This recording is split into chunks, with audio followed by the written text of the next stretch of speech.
वचन, सत्य वचन, अमर वचन, जीवित वचन, दिव्य वचन, सत्य वचन, अमर वचन, जीवित वचन। साई दा मा पा नी दा पा मा पा गा रे सा नी रे सा नी रे सा नी रे सा नी रे सा। दिव्य वचन, सत्य वचन, अमर वचन, जीवित वचन, दिव्य वचन, दिव्य वचन।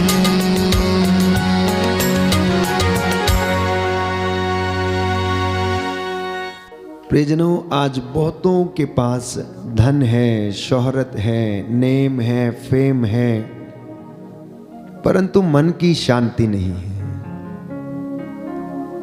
बहुत सारे लोग बहुत सा धन कमाते हैं, लेकिन फिर भी जीवन में अशांति को महसूस करते हैं। बहुत सारे लोगों के पास प्रसिद्धि है, लेकिन फिर भी वे लोग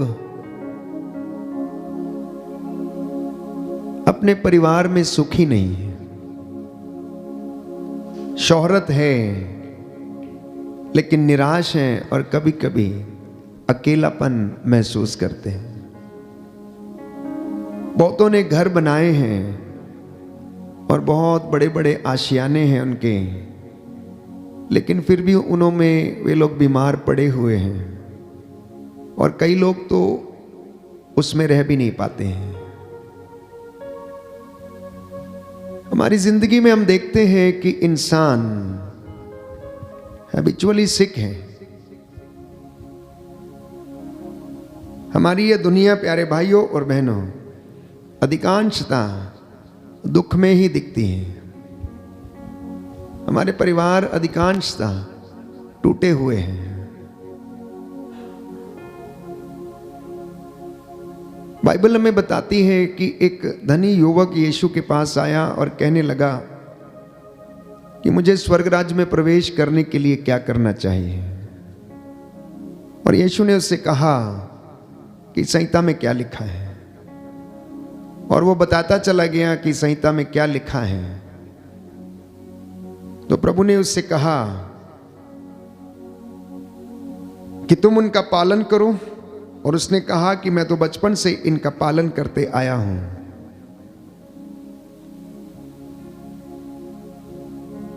यीशु ने उससे कहा कि तुझ में एक बात की कमी है,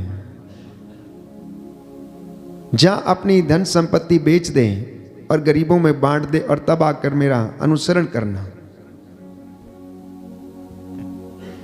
और बाइबल कहती है कि वो उदास होकर चला गया, निराश होकर चला गया, क्योंकि वह धनी था। उसका मन धन पे आश्रित था। उसके जीवन में जेनरोसिटी नहीं थी, उदारता नहीं थी। उसके जीवन में शेयरिंग की कमी थी। वो दूसरों के साथ बांटना नहीं चाहता था।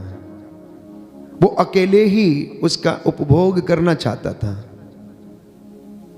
बांटने से हमारी खुशी दुगनी होती है।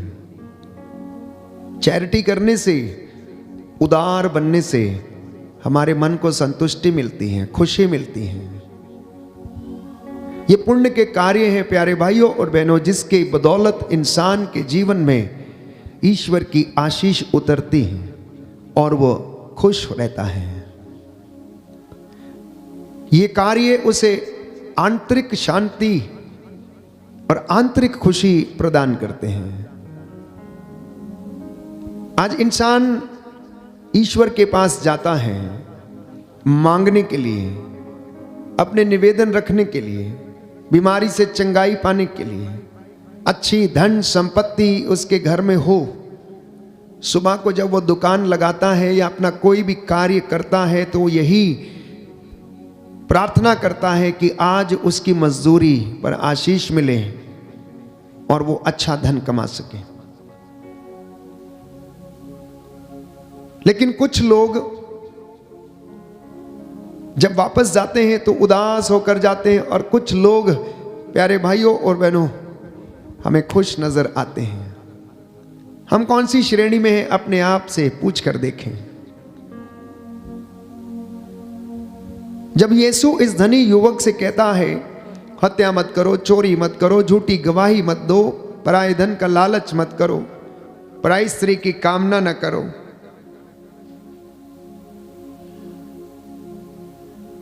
वो कहता है कि मैं इन सारी बातों का पालन करते आया हूं, बचपन से मैंने इन नियमों को क्या किया है, पालन किया है। और जब यीशु ने कहा तुझ में एक बात की कमी है तो उसे बड़ा बुरा लगता है। आप ऐसा समझ लीजिए कि यदि आप किसी वक्ता से ये कहें कि आपका वक्तव्य बहुत अच्छा था लेकिन आपकी टोन ऑफ वॉइस अच्छी नहीं थी, आपका वॉइस मॉड्यूलेशन अच्छा नहीं था, तो उसको कैसा लगेगा? कुछ ऐसा ही धनी युवक को भी लगा। प्रियजनों, आज इन बातों पर मनन चिंतन करने की आवश्यकता है कि हमारी जिंदगी की रियलिटी क्या है, वास्तविकता क्या है, हम कहाँ हैं, कहाँ चल रहे हैं। हम नित्य प्रतिदिन पवित्र संस्कार के सामने उपस्थित होकर उसकी आराधना करते हैं, वचन सुनते हैं, महिमा गाते हैं, स्तुति करते हैं, जैसा कि बाइबल हमें बताती है। कृतज्ञ हृदयों के लिए यह शोभन है कि वो परमेश्वर की हुजूरी में आए, बैठे, धन्यवाद करें। बोले आमेन, आमीन, हालेलुया, हालेलुया, हालेलुया, हालेलुया। हे प्रभु यीशु, हे प्रभु यीशु, मैं विश्वास करता हूँ मैं विश्वास करता हूँ आप हमारे बीच में हाजिर हैं। आप हमारे बीच में हाजिर हे हैं। प्रभु यीशु, हे प्रभु मुझसे यीशु, बातें कीजिए, मुझसे बातें मैं कीजिए। आपकी आराधना करता हूँ, मैं आपकी आराधना करता हूँ, आपकी महिमा गाता हूँ, आपकी महिमा आपकी करता जय हूँ, जयकार करता हूँ। आपकी जय जयकार तो करता हूँ। बाइबल हमें बताती है, मत्ती के सुसमाचार में प्यारे भाइयों और बहनों हम पढ़ते हैं कि पश्चाताप का उचित फल उत्पन्न करो, पश्चाताप का उचित फल उत्पन्न करो, पश्चाताप करो और स्वर्ग का राज्य निकट आ गया है। मत्ती का सुसमाचार अध्याय 3 पद संख्या 8 और उससे आगे, अध्याय 4 पद संख्या 17 और उससे आगे प्यारे भाइयों और बहनों बाइबल हमें आमंत्रित करती है। मत्ती के सुसमाचार अध्याय 6 पद संख्या 22 में कहता है कि आंख शरीर का दीपक है, यदि तुम्हारी आंख अच्छी है तो तुम्हारा सारा शरीर प्रकाशमान होगा, किंतु यदि तुम्हारी आंख बीमार है तो तुम्हारा सारा शरीर अंधकारमय होगा। इसलिए जो ज्योति तुम में है यदि वही अंधकार है तो यह कितना घोर अंधकार है। और यही कारण है कि अशांति हमारे जीवन में आ जाती है, शांति चली जाती है, सुख गायब हो जाता है, इंसान दुख में रहने लगता है, क्योंकि उसकी आँख जो शरीर का दीपक है वो बीमार पड़ जाती है। और बाइबल इसके विषय में स्पष्ट करती है कि यदि तुम्हारी आँख बीमार हो गई तो तुम्हारा पूरा शरीर बीमार है।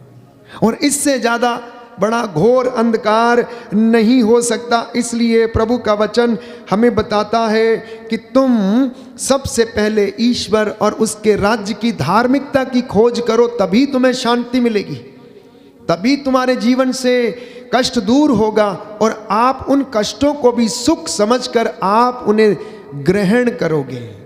क्योंकि हम उसके वचनों पर विश्वास नहीं कर पाते, इसलिए हमारे जीवन में अशांति रहती है। हमारे पास सब कुछ होता है, फिर भी हम अपने जीवन में कुछ ऐसे कार्य कर लेते हैं कि हम खुश नहीं रह पाते हैं। घर में क्रोध, ईर्ष्या, एक दूसरे को सहन नहीं कर पाना।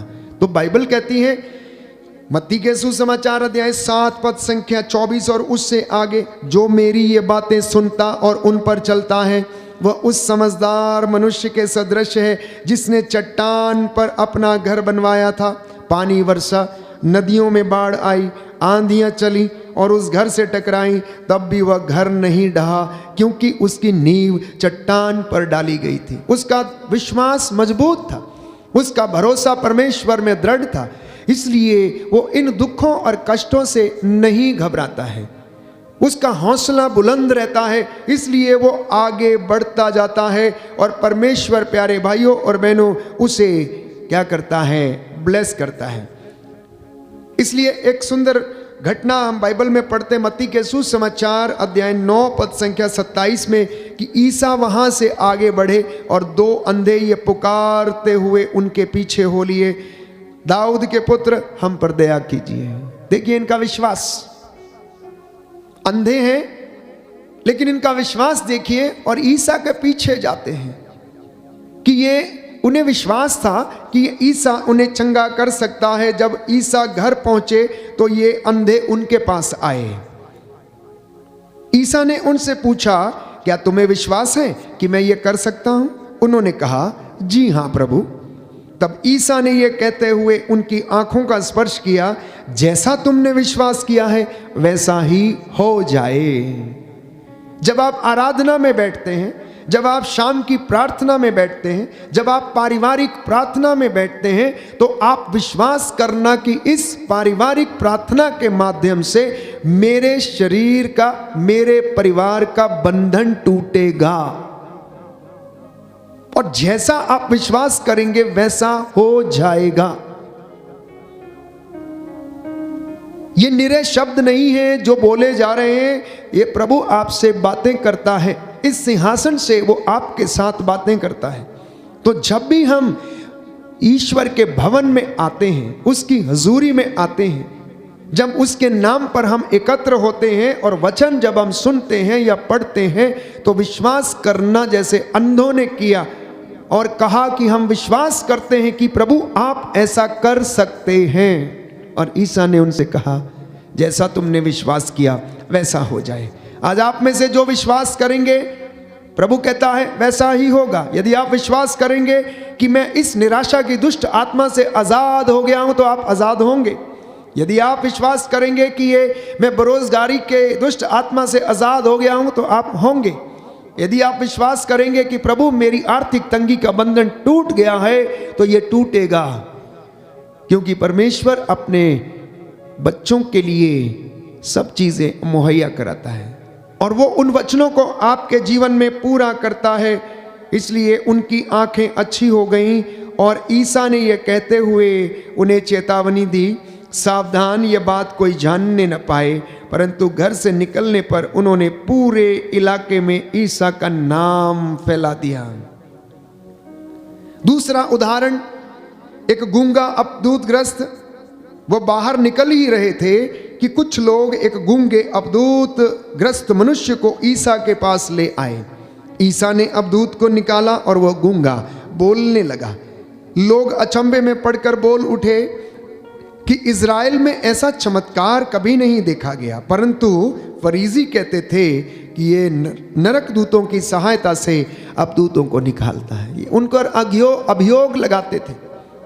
असंख्य बीमारियों से ग्रसित लोग ईसा के पास लाए जाते थे और वो चंगे हो जाते थे। इसलिए जब आप इस आराधना में भाग लेते हैं या आप गिरजाघर में जाकर वचन सुनते हैं या आप संगति में रहते हैं, आराधना करते हैं, छुटकारे की प्रार्थना में भाग लेते हैं, इनर हीलिंग रिट्रीट्स में भाग लेते हैं, तो विश्वास के साथ वहां पर जाना, उन अंधों के जैसे, उस अबदूत ग्रस्त के जैसे जो बोल नहीं सकता था, और परमेश्वर हमें आजाद करेगा। Hallelujah, hallelujah, hallelujah. यीशु की स्तुति हो, यीशु की स्तुति हो, यीशु को धन्यवाद, यीशु को धन्यवाद, यीशु की आराधना हो, यीशु की आराधना, यीशु की महिमा हो, यीशु की महिमा, यीशु को धन्यवाद, यीशु को धन्यवाद। तो इन बातों को आज मसीहियों को, विश्वासियों को और प्रभु पर विश्वास करने वाले व्यक्ति को ग्रहण करने की आवश्यकता है। इसलिए बाइबल कहती है इन शब्दों पर तुम्हारा जीवन निर्भर है। अब कुछ वचन प्रभु आपसे कहना चाहता है और वो ये है, कुरिन्थियों का पहला पत्र अध्याय 15 पद संख्या 33 में, कि आप लोग धोखे में ना रहें, आप लोग धोखे में ना रहें। बुरी संगति से अच्छा चरित्र भ्रष्ट हो जाता है। होश में आए जैसा कि उचित है और पाप करना छोड़ दें और आपके जीवन में शांति बनी रहेगी। आप उदार हृदय बने रहेंगे, आप पुण्य कर्मों पर विश्वास करेंगे और सेवा में लगे रहेंगे और आपको आंतरिक शांति, मन की शांति प्रभु देता रहेगा। अगला वचन है कुरिन्थियों का पहला पत्र अध्याय 10 पद संख्या 13, first letter of Corinthians chapter 10 verse 13, कि आप लोगों को अभी तक ऐसा कोई प्रलोभन नहीं दिया गया है कि जो मनुष्यों की शक्ति से या आपकी शक्ति से बाहर है या परे है। ईश्वर सत्य प्रतिज्ञ है, वह आप लोगों को ऐसे प्रलोभन में पड़ने नहीं देगा जो आपकी शक्ति से परे हो। वो प्रलोभन के समय आपको उससे निकलने का मार्ग दिखाएगा और इस प्रकार आप उसमें दृढ़ बने रह सकेंगे। बोलिए आमेन, आमीन, हालेलुया, हालेलुया, हालेलुया, हालेलुया। हे प्रभु यीशु, हे प्रभु मैं यीशु, विश्वास करता मैं हूँ विश्वास कि करता हूँ आप मुझे कि आप मुझे दृढ़ करेंगे दृढ़ करेंगे और मुझे विश्वास में मजबूत करेंगे। मजबूत करेंगे। Hallelujah, hallelujah, hallelujah, hallelujah. तो इसलिए तिमोथी के दूसरे पत्र अध्याय 2 पद संख्या 14 में बाइबल हमें बताती है कि लोगों को इन बातों का स्मरण दिलाते रहो। हमारी इस पवित्र आराधना का विशेष मकसद है कि प्रभु से बातें करना, प्रभु की स्तुति करना, आराधना करना, और संध्या के समय ये 2 घंटे आपका घर महिमा से भर जाए। आप में से बहुत सारे लोगों को हिम्मत और सांत्वना मिले और परमेश्वर का वचन आप लोग सुने, क्योंकि ये वचन आपको चंगा करता है। इन बातों को आपको लगातार याद दिलाया जाता है ताकि ये बातें जिन पर आपका जीवन निर्भर है, ये आपको एक प्रभु भक्त और एक आदर्श व्यक्ति बनने की कृपा में आगे बढ़ाता जाए। हम प्रभु के नजदीक आ सके, हम प्रभु की हुजूरी में रह सके, उसके आशीर्वाद को हम ग्रहण करते जाएं। और उससे भी ज्यादा कलीसिया इसीलिए बुलाई गई है कि हम प्रभु की स्तुति करने वाले बन सके। और यही कारण है कि जब आप इस आराधना में परिवार के साथ बैठते हैं तो प्रभु आपको स्पर्श करता है, चंगाई देता है। बहुत सारे लोग फ़ोन करते हैं और कहते हैं कि फादर जी, शाम की आराधना में हमें बहुत हौसला मिलता है, बड़ी सांत्वना मिलती है। हम बड़े कष्ट में रहते हैं लेकिन आराधना में बैठने से मन बहुत हल्का हो जाता है, क्योंकि परमेश्वर का वचन दुधारी तलवार है और वो शुद्ध करता है, पवित्र करता है, उसमें जीवन है। और बाइबल कहती है यशायाह नबी के ग्रंथ में कि मेरी वाणी, प्रभु कहता है, जो चाहती है वो करके मेरे पास लौटती है, अपना उद्देश्य पूरा किए बिना मेरे पास वापस नहीं आती। तो इसलिए तिमोथी का दूसरा पत्र अध्याय 2 पद संख्या 14 में लिखा है कि लोगों को इन बातों का स्मरण दिलाते रहो और ईश्वर को साक्षी बनाकर उनसे अनुरोध करो कि निरे शब्दों के विषय में आप लोग वाद विवाद ना करें, उलझनों में ना पड़े, बहकावे में ना आए। आप लोग पवित्र आत्मा से संचालित रहें, अपने आप को प्रभु को समर्पित करें, पवित्रताई का जीवन व्यतीत करें, विनम्रता, विश्वास और शांति की साधना करें, परिवार में प्रभु को प्रथम स्थान दें और नित्य प्रतिदिन उसके वचन को अपने जीवन का दीपक समझकर उसे अपने सामने रखें। प्यारे भाई और बहनों, और आपको शांति मिलेगी, आपका मन शांत रहेगा और प्रभु आपकी रक्षा करेगा। और जैसा मैंने आरंभ में कहा कि लोगों के पास बहुत कुछ है, पैसा है, धन संपत्ति है, लेकिन घर है, बीमार हैं, सो नहीं पाते हैं, निराश हैं, नींद नहीं आती है, दवाइयों का सहारा लेना पड़ता है। तो ऐसी संपत्ति से क्या लाभ है? ऐसे आशियाने से क्या लाभ है कि जिस आशियाने में आप रहते हैं उसमें आपको नींद न आए? ऐसी नौकरी जिसमें आपका मन शांत ना हो और आप क्रोध में रहें, ईर्ष्या करते रहें, ऐसे कामों से क्या फायदा है? इसलिए बाइबल कहती है, इससे तुम्हें क्या लाभ यदि तुम सारा संसार प्राप्त कर लो लेकिन अपनी आत्मा गंवा दो। आत्मा गंवाने का मतलब है अपना सुख, चैन, अंतर मन सब कुछ नष्ट हो जाए, उसको तुम गंवा दो। तो इससे क्या लाभ है कि तुमने संसार की सारी धन दौलत संपत्ति हर कुछ चीज हासिल कर लिया लेकिन तुमने अपनी आत्मा को गंवा दिया है।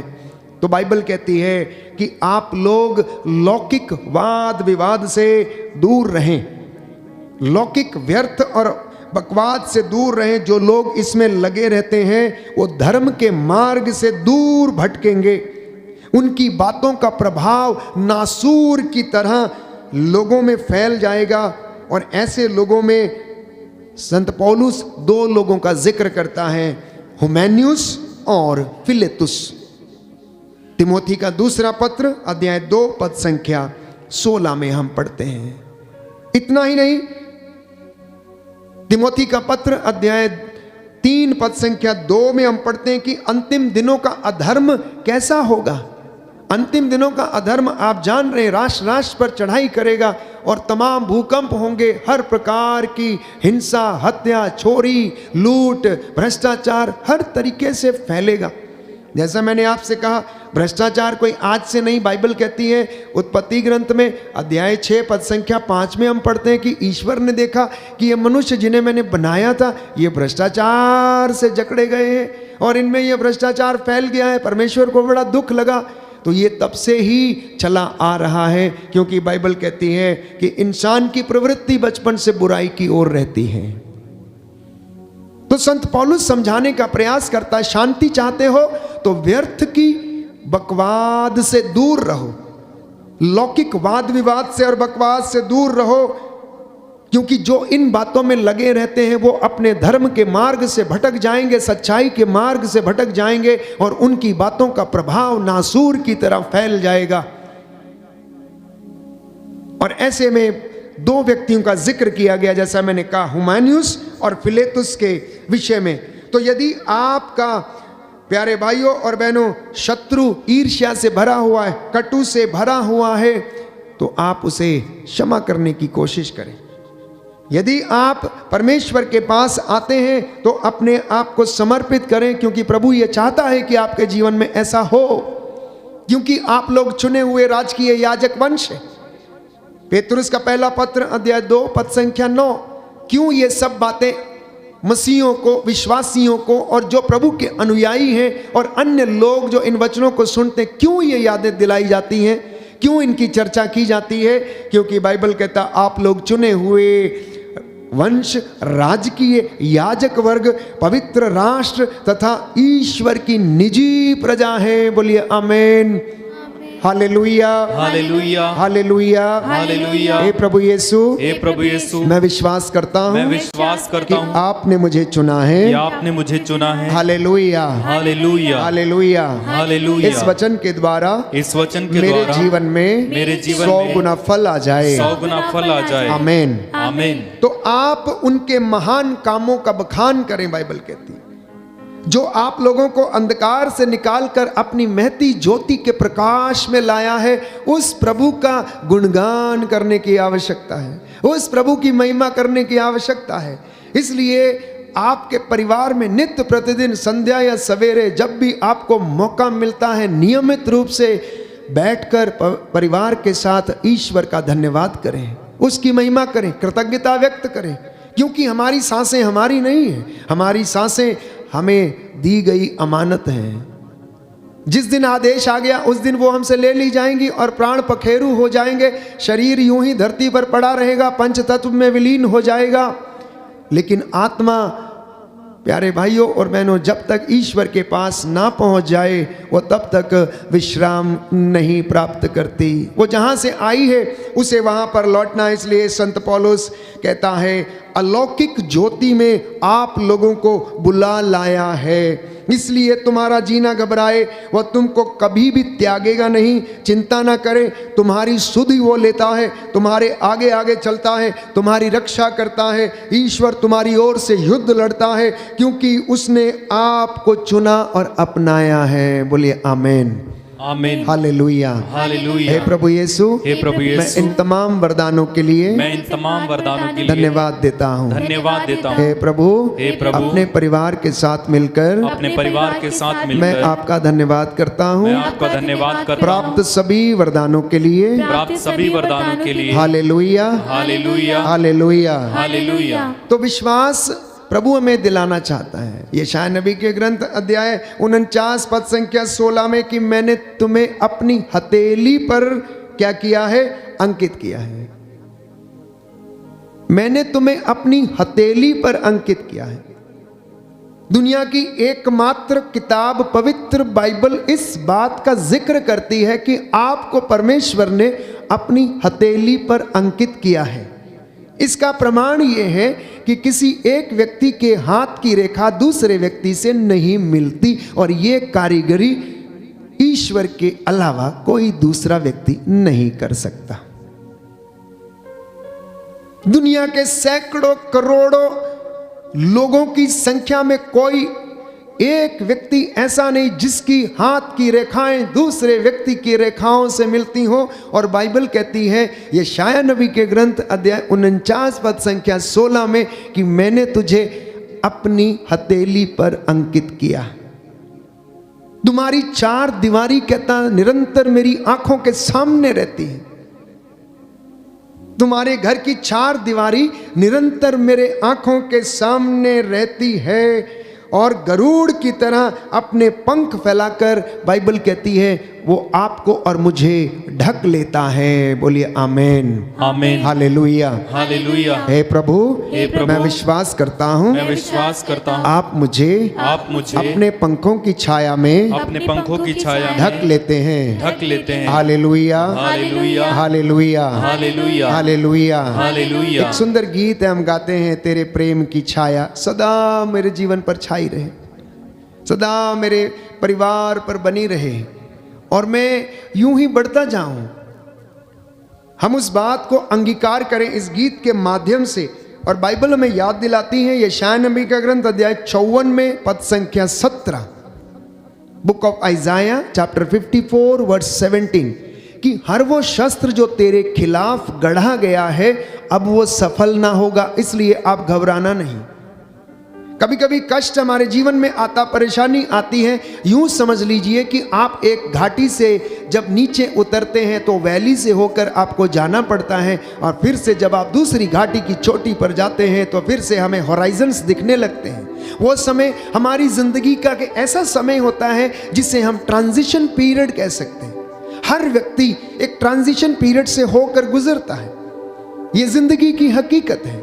हर क्षेत्र में, चाहे आर्थिक क्षेत्र में हो, चाहे आप मार्केट को देखें तो उसमें भी इन्फ्लेशन चलता है। जिंदगी की हकीकत भी ऐसी ही है कि हमारी जिंदगी में उतार चढ़ाव आते रहते और इनका आना अनिवार्य है। अदरवाइज हम लोग अपने जिंदगी की वास्तविकता को नहीं समझ पाएंगे और हम प्रयास नहीं करेंगे, मेहनत नहीं करेंगे, हम अपनी मुक्ति के लिए मेहनत नहीं करेंगे और ना ही हम आगे बढ़ पाएंगे। इसलिए प्रभु हमें कहता है कि हर वो शस्त्र जो तेरे खिलाफ गढ़ा गया है अब वो सफल नहीं होगा। आज की रात्रि परमेश्वर आपका उद्धार करने वाला है। आप में से जिनको ये भरोसा नहीं है कि प्रभु ऐसा कर सकता, आज विश्वास करना और परख कर देखना कि परमेश्वर कितना भला है। ये वचन आपके जीवन में पूरा हो जाए क्योंकि वो अपने वादों का पक्का है और कभी भी उनसे पीछे नहीं हटता है। कहता है जब तक मैं अपनी कही बातों को पूरा ना कर दूं मैं तेरे साथ ऐसा ही करता रहूंगा। बुढ़ापे तक, तेरे बाल सफेद हो जाने तक कहता मैं ऐसा करूंगा। हम इस गीत को गाएं और अंगीकार करें कि प्रभु तेरे प्रेम की छाया मेरे जीवन में, मेरे परिवार में सदा बनी रहे।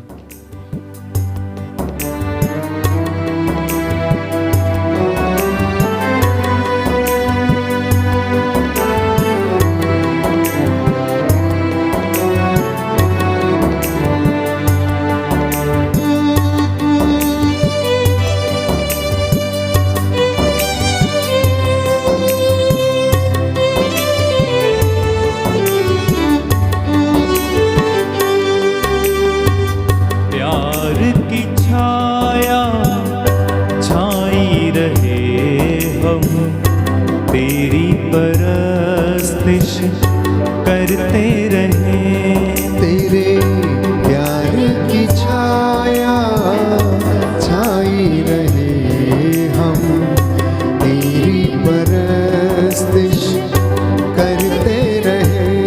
तेरे रहम की पुरवा चलती रहे, हम तेरी परस्तिश करते रहे। तेरे रहम की पुरवा चलती रहे, हम तेरी परस्तिश करते रहे। तेरे प्यार की छाया छाई रहे, हम तेरी परस्तिश करते रहे। तेरे रहम की पुरवा चलती रहे, हम तेरी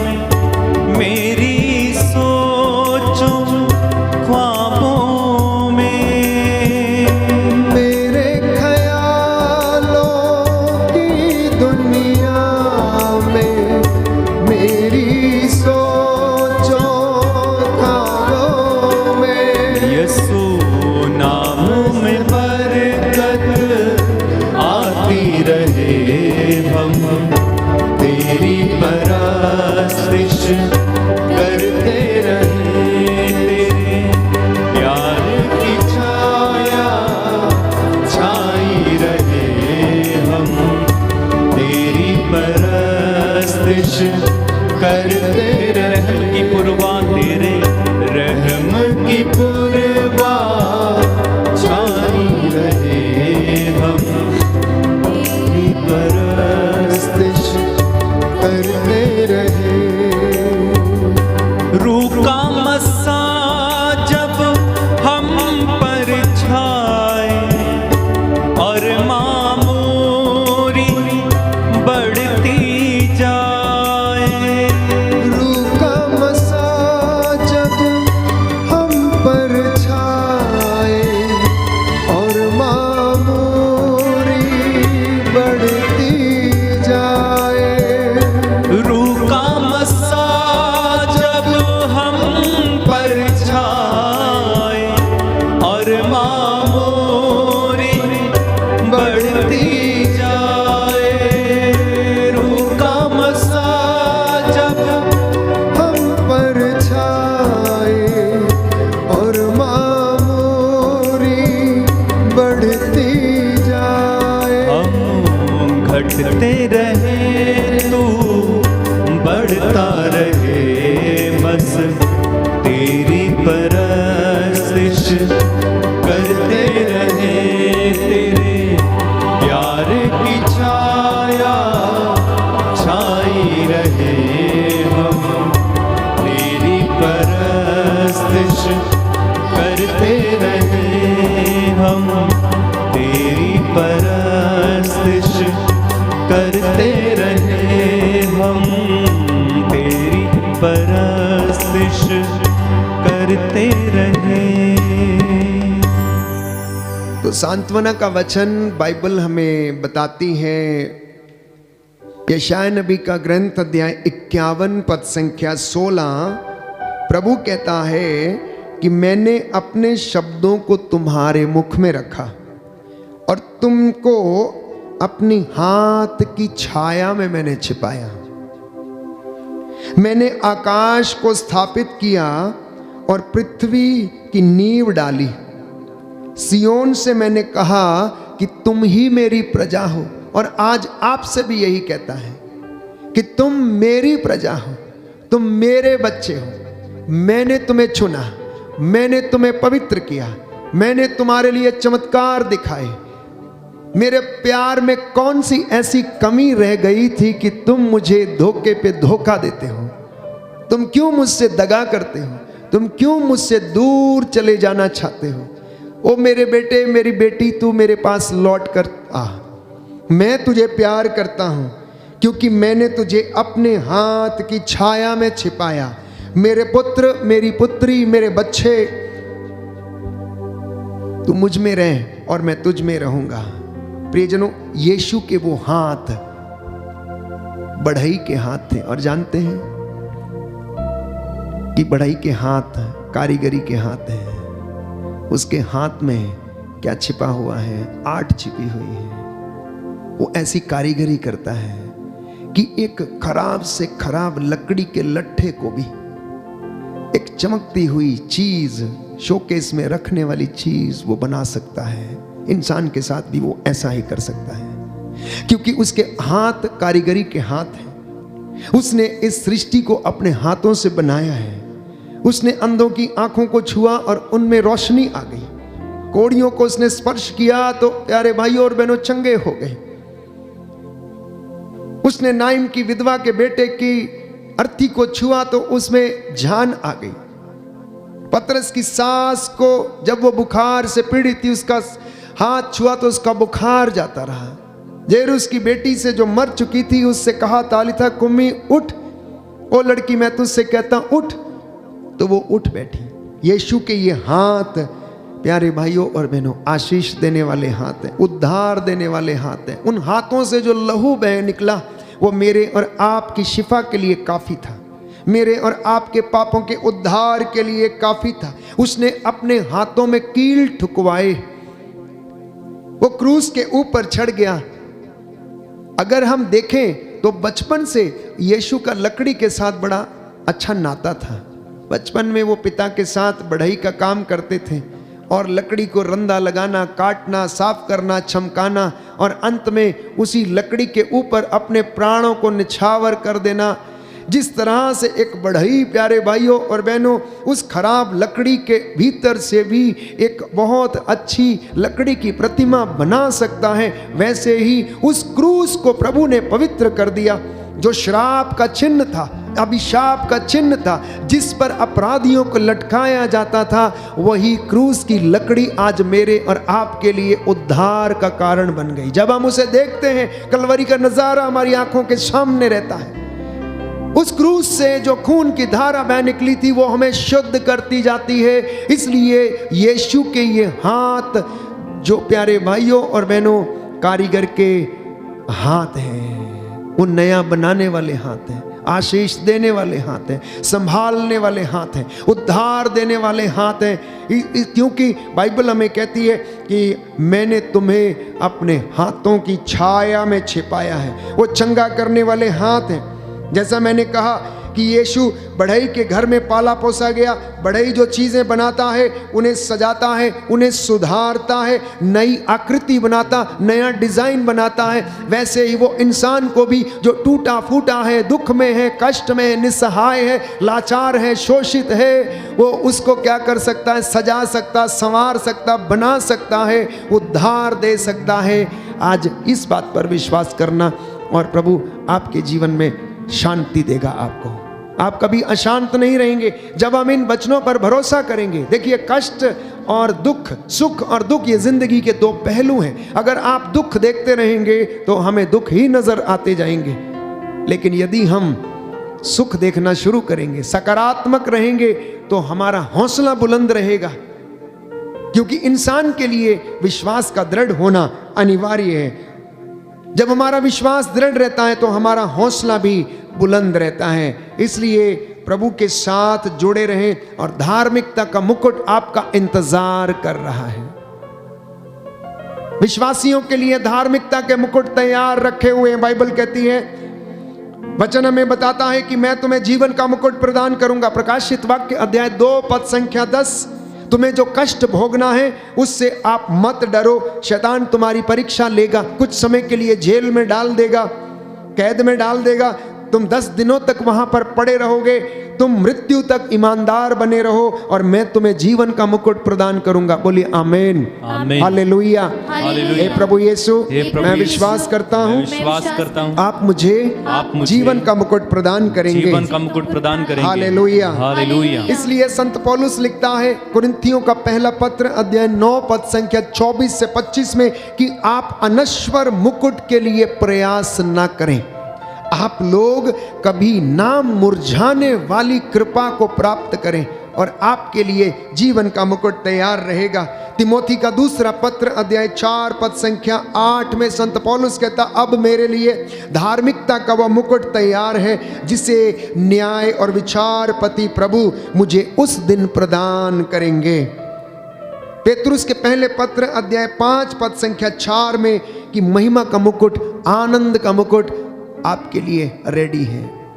और जब ये हमारे लिए तैयार हैं तो हमें मन की शांति, आनंद प्रभु देता रहेगा। आइए हम प्रार्थना करें। इस वक्त मैं आप सबको समर्पित करता हूं जो मेरे साथ ऑनलाइन प्रार्थना में जुड़े हुए हैं, अपने निवेदन चैट्स में भेज रहे हैं, जो वचन सुन रहे हैं। हो सकता है घर में मम्मी या पापा अपना काम करते करते ये वचन सुन रहे हैं। प्रभु आपके काम को आशीष दें।